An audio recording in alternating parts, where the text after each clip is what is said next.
जीत की खातिर जुनून चाहिए, जिसमें हो उबाल ऐसा खून चाहिए। जे आसमां भी आएगा जमी पर, जे आसमां भी आएगा जमी पर, इरादों में जीत की घूम चाहिए। ना छुरी रखती हूँ ना पिस्तौल रखती हूँ, दी है ज्ञान की रोशनी बाबा साहब ने। दिल में जिगर और इरादों में धार रखती हूँ।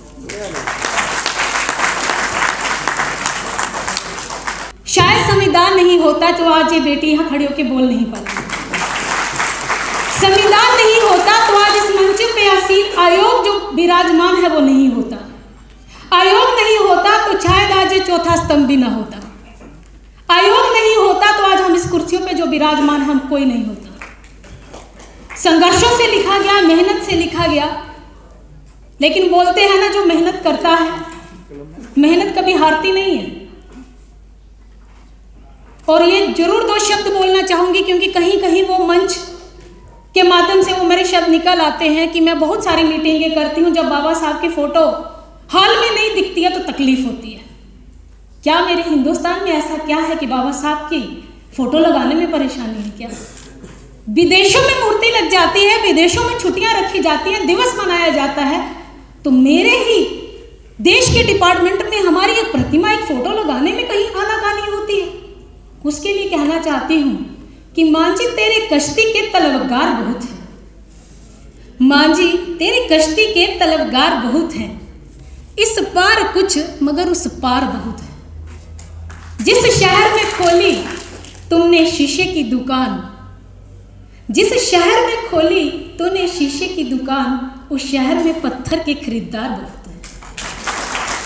मेरी इस बातों में आप समझ गए होंगे, लेकिन कोशिश कर रहे हैं क्योंकि मेरा देश बदल रहा है।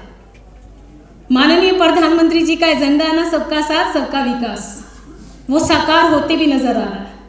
तब से माहौल बदला है, बहुत सारी चीजें आप देख रहे हैं, बदलाव भी आया होगा। उस समय मेंबर ऑफ पार्लियामेंट ही थी मैं जब 2015 में ये स्टार्टिंग हुआ, संविधान दिवस के रूप में मनाने के लिए बात हुई। खुश नसीब हूं कि उस समय ये बेटी सदन की मेंबर थी। और आज क्योंकि समय कम है, समय की सीमा क्या है, जब मेंबर ऑफ पार्लियामेंट कोई रहता है तो वहां से सीख मिल जाती है कि उस समय की घंटी बजने लगती है। क्योंकि लोकसभा स्पीकर हमारे उस समय सुमित्रा ताई जी रही, आज भी हमें याद है, लेकिन हमेशा उन्होंने एक बेटी जैसा स्नेह भी दिया। समय समय पर हमारी अलग से क्लासेस होती थी, हमें उसमें समझाया भी जाता था और समय सीमा में कैसे रहना ये भी बताया जाता था। आज समय की सीमा है, कहने के लिए बहुत सारी बातें हैं, लेकिन क्योंकि अभी हमारे मुख्य अतिथि जी को भी सारे सुनना चाहते हैं, इसीलिए थोड़ा सा समय तो लूँगी, अगर अनुमति हमारे अध्यक्ष जी की होगी। 5 मिनट है कि 2 मिनट? अब जितना कहेंगे उतने में मैं ख़त्म करूँगी, क्योंकि बात इसलिए करना जरूरी है। घंटी नहीं है लेकिन बजाने के लिए। हाँ, घंटी नहीं, इशारा कर दिया, क्योंकि जम्मू कश्मीर की बेटी आपके सामने खड़ी है।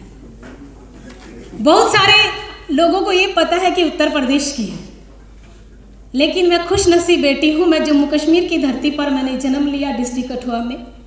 बाबा साहब की बेटी हूँ। फ़ख्र होता है कहने में, हम डरते नहीं हैं, हम फ़ख्र से कहते हैं कि हम बाबा साहब के उन पद चिन्हों पे चलते हुए, अगर हमें वो बेटियों को सम्मान नहीं मिला होता, बेटियों को अगर वो लड़ाई जो शुरुआत में लड़ी गई बाबा साहब ने नहीं लड़ी होती, तो आज जो मीडिया में भी हमारी बेटियां यहाँ पे मैं देख रही हूँ, एक खुशी का अनुभव हो रहा है और हमारी बेटियां यहाँ भी विराजमान है, एक मंच पर आपके सामने बोल रही है। तो अगर ये संघर्ष नहीं किया होता तो ना तो हमको शिक्षा मिल पाती, ना हम बोलने के लायक होते। शिक्षा नहीं होती तो कुछ भी नहीं होता। शिक्षा की वो लड़ाई अगर उन्होंने नहीं लड़ी होती तो बात करने का सलीका मुझे नहीं आता, वो तहजीब मेरे में नहीं आती। तो अगर वो कुछ किया है तो वो श्रेय बाबा साहब को जाता है। अगर आज ये बेटी एक जम्मू कश्मीर की धरती पे उत्तर प्रदेश की बहू के रूप में गई और पंजाब में मेरे ननिहाल है, उस लिहाज से मेरे मामा मानूं, भाई मानूं, मेरे तो बहुत सारे रिश्ते हैं हमारे अध्यक्ष जी से, लेकिन उन्होंने हमेशा मेरा मार्गदर्शन किया। जहाँ भी मुझे थोड़ा लगा कि ये केस कैसे हैंडल करना चाहिए, वहाँ मैंने उनसे पूछा। लेकिन एक बेटी को जो सम्मान हमारे देश में मिल रहा है वो बाबा साहब के कारण मिल रहा है। इसको हमें कभी नहीं भूलना चाहिए। मैं सभी कम्युनिटी की जितनी भी हमारी जर्नल है, ओबीसी है, एससी है, एसटी है, मैं सभी महिलाओं को कहती हूँ, सभी बेटियों को कहती हूँ कि उठिए, सुबह एक फूल बाबा साहब के चरणों में जरूर चढ़ाइए।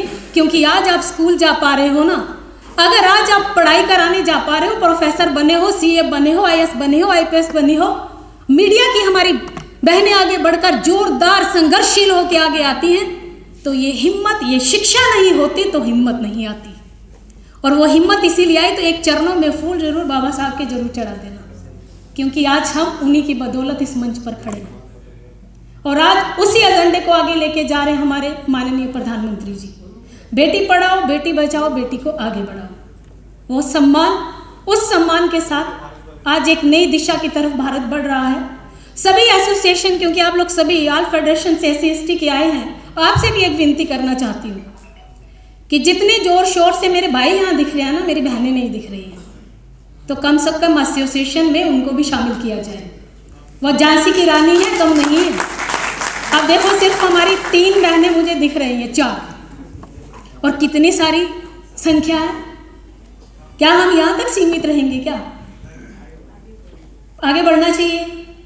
मीडिया में तो हमारी बहनें मुझे दिख रही हैं, जहाँ भी 3-4 हैं, लेकिन स्टार्ट हुआ है। इलेक्शन लड़ रही है। भाई मौका देंगे तो इलेक्शन क्यों नहीं लड़ेंगे? हम चूल्हा चौका थोड़ी जानते हैं, हम देश चलाना जानते हैं। अब हम सिर्फ चूल्हे चौके तक सीमित नहीं रहे हैं। अगर हम घर की रोटी गोल गोल बनाना जानते हैं ना, तो देश को भी चलाना जानते हैं। ये पृथ्वी गोल है, हम जानते हैं। इसीलिए हमें मौका तो दो। हम भी आसमान में उड़ना चाहते हैं, उड़ान भरने का मौका तो दो। हम भी उड़ना चाहते हैं, वो पंख खोलने की आज़ादी तो दो। एक बार हमें आज़ादी से जीने का मौका दो। हम भी पूरे देश में भ्रमण करना चाहते हैं, अब देश में उड़ने का मौका तो दो। ये बेटियां हैं, सब कुछ करना जानती हैं, बस अब जीने का मौका तो दो। हम सब कुछ कर दिखाएंगे, कोख से आने का मौका तो दो। क्योंकि बेटियों को तो कोख में मार दिया जाता है। लेकिन समय बदल रहा है, परिवर्तन हो रहा है। उम्मीद है मेरे यहाँ जो भाई बैठे हैं, बेटियां घर में हो तो खुशी मनाइए, मातम मत मनाइए। समय अब धीरे धीरे बदल रहा है। आज तो मैं देखती हूँ बहुत सारे सोशल मीडिया में, आज किसी की गाड़ी आती है तो बेटी के चरणों से सुशोभित होती है। लाल रंग का कुमकुम लगा के चरणों को गाड़ी पे लगाया जाता है, चाहे वो बाइक लो, चाहे आप कार लो, कुछ भी लो। घर का आंगन में प्रवेश करती है तो बेटी के उस आंगन को प्रवेश करते हुए अंदर जाते हैं। लेकिन जब घटना घटती है ना रेप की, तो वहाँ पे निशब्द हो जाते हैं सारे। ये बेटियां हैं, आपके घर के आंगन को सुशोभित करती हैं। आपका आंगन छोड़ के जाती है तो ससुराल के आंगन को सुशोभित करती है। ये बेटियां हैं, वो अपना उसी दिन एक नई जिंदगी की शुरुआत होती है। अपने आंगन को छोड़ के दूसरे आंगन में जब वो जाती है, इस विश्वास से जाती है मम्मी पापा को छोड़ा है, नहीं मम्मी पापा मिलेंगे, माँ बाप मिले हैं, पति मिलेगा, पति में सारे रूप देखूंगी। लेकिन ऐसा क्या हो जाता है कि हम उस बेटी को अपना नहीं पाते। विनती है, बेटियों को अच्छी नज़र से देखिए। बेटा और बेटी में उस अंतर को खत्म कर दीजिए।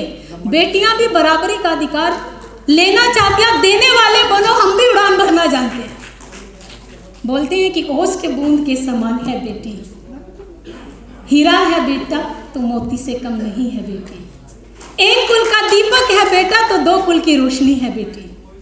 इसीलिए कोशिश करिए, अपने समाज की बच्चियों को आगे आने दीजिए, पढ़ने दीजिए, अधिक से अधिक पढ़ाइए, ताकि समाज में वो नाम रोशन कर सके, बाबा साहब का नाम रोशन कर सके। इसीलिए खुशकिस्मत कहती हूँ, जम्मू कश्मीर की उस धरती पर जन्म लिया, उत्तर प्रदेश की बहू बनी, ननिहाल पंजाब में है, 3 स्टेटें तो है, लेकिन अब राष्ट्रपति जी ने, प्रधानमंत्री जी ने हिंदुस्तान की बेटी बना दी है। अब तो जहाँ जाते हैं एक नया परिवार मिलता है, आप सबका सहारा मिलता है, आप सबका आशीर्वाद मिलता है, तो आगे बढ़ने की प्रेरणा मिलती है। रही बात आपकी चिंता, वो जायज़ है कि हमारे लोगों के साथ कहीं ना कहीं अभी भी अवहेलना होती है। लेकिन मैं आपको ये सबको बता देना चाहती हूँ, क्योंकि अभी 24 तक कार्यकाल है हमारा। अध्यक्ष जी का भी लंबा चलेगा, हमारा 24 तक कार्यकाल है। लेकिन विश्वास दिलाना चाहती है ये कमीशन के मेंबर के तौर पे। आपने अभी तक देखा होगा, रोते हुए भले मेरे कमरे में आया, लेकिन वो खुशी के आंसू लेके वापस गया है, तो रोते हुए ऐसा नहीं। अध्यक्ष जी से वो प्रेरणा मिलती है। अध्यक्ष जी समय समय पर अगर कहीं मुझे लगता है इसको सम्मान भी करना है तो मैं सम्मान भी करती हूँ। ऐसा नहीं है कमीशन में पावर नहीं है।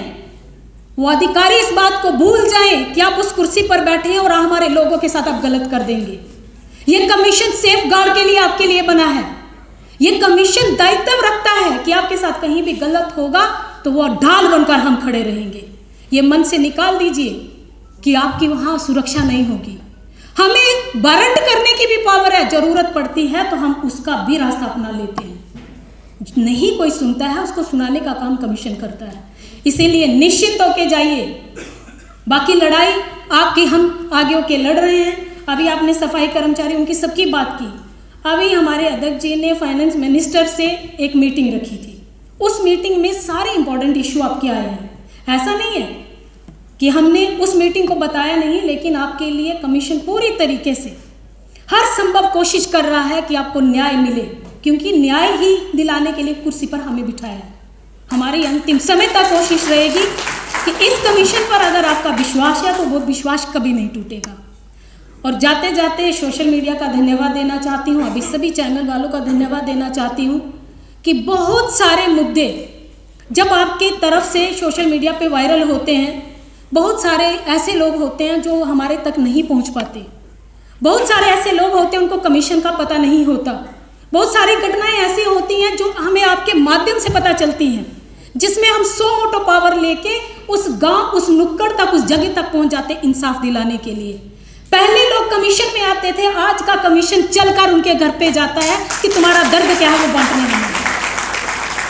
अब कोशिश हमारी ये होती है। इसीलिए सभी को धन्यवाद देते हुए, क्योंकि मैंने समय ज़्यादा लिया है, मैं मान रही हूँ, लेकिन अब सारा परिवार यहाँ बैठा था, थोड़ा सा रूबरू हो रहे थे, तो थोड़ा दिल की बात, थोड़ी आपके दिल की बात मैंने जान ली, मेरे दिल की बात आप भी जान ले, यही सोच के आपसे बात की।